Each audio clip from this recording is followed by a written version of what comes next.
Welcome back to our series on the Bible is the final and complete revelation of God.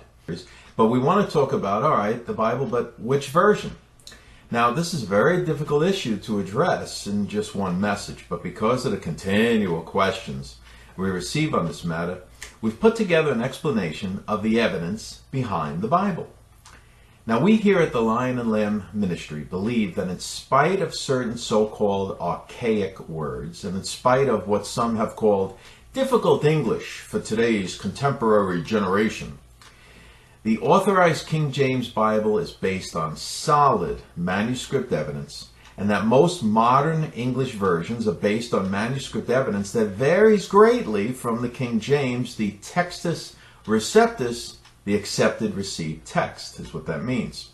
Now, here's some information on the manuscript evidence behind the King James Version of the Bible. Now, it's called the Textus Receptus, or rather the received text or the accepted text. And we'll get into that, why it's called that, in just a second.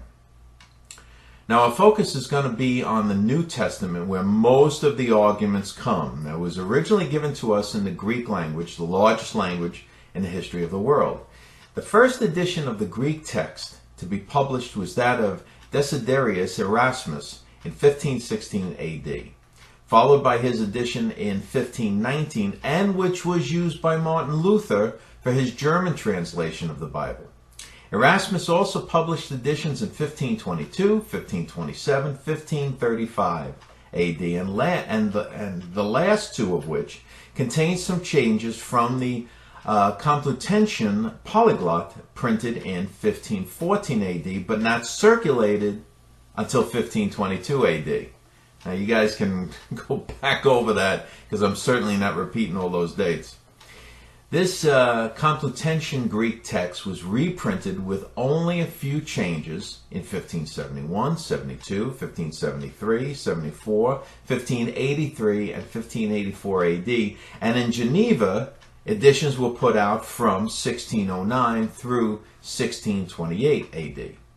Now, Simon Kallianus, a printer in Paris, published an edition of the Greek text in 1534 AD based upon those of Erasmus and the Complutensian Greek New Testament.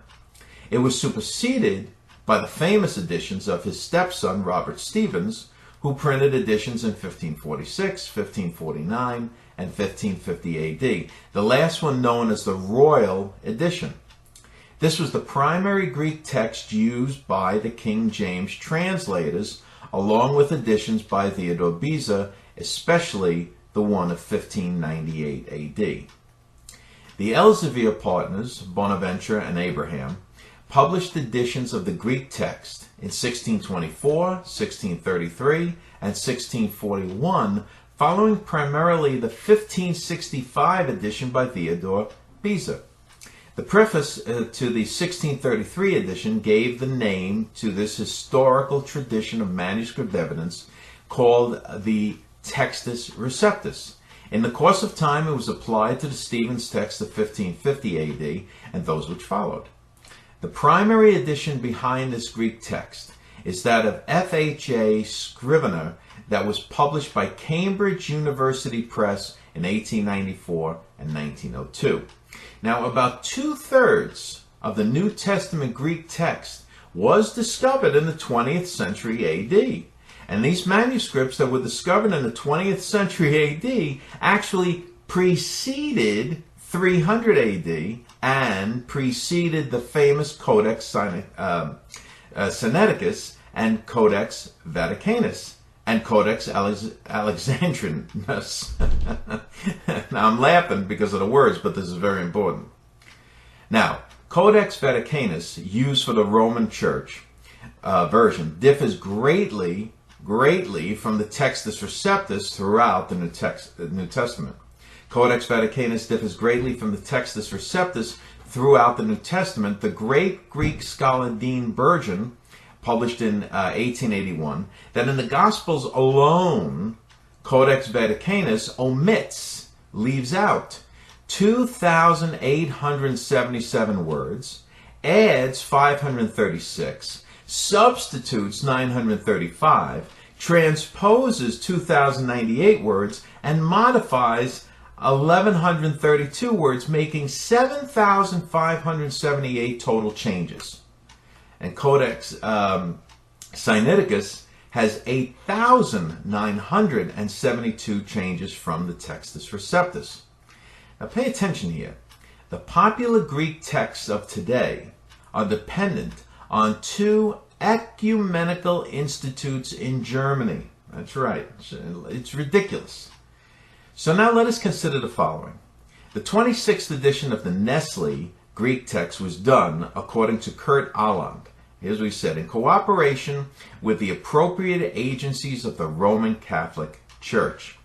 Codex Vaticanus is the Greek text used by the emphatic diaglot, which is behind the Watchtower Bible of the Jehovah's Witnesses. Codex Vaticanus ends at Hebrews 9:14, and then excludes and leaves out the pastoral epistles and the book of Revelation. It contains aside from leaving all those books out, it then contains all 14 apocryphal books, and worst of all, contains 7,579 changes from the Textus Receptus. Codex Sinaiticus has 1/2 of its New Testament leaves missing, and then contains the Epistle of Barnabas and the Shepherd of Hermes. It has 9,000 changes from the Textus Receptus.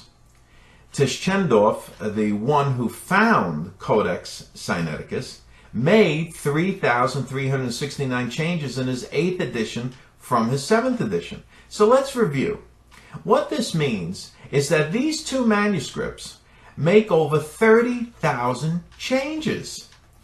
Today we have over 5,500 Greek manuscripts, over 10,000 Latin manuscripts, and over 4,000 in other primary languages. So we also have over 86,000 separate references in the writings of early church leaders.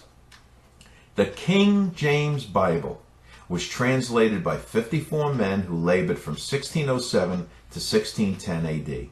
They spent hours in prayer and insisted on unanimous decisions on the readings of the text. It was indeed a remarkable effort and has been the Bible of the English-speaking world for over 400 years. However, after all this, the most important thing to consider is that this generation, the time that we live in now, needs to return to the reading and the studying of the Bible itself, the Textus Receptus, the King James Version.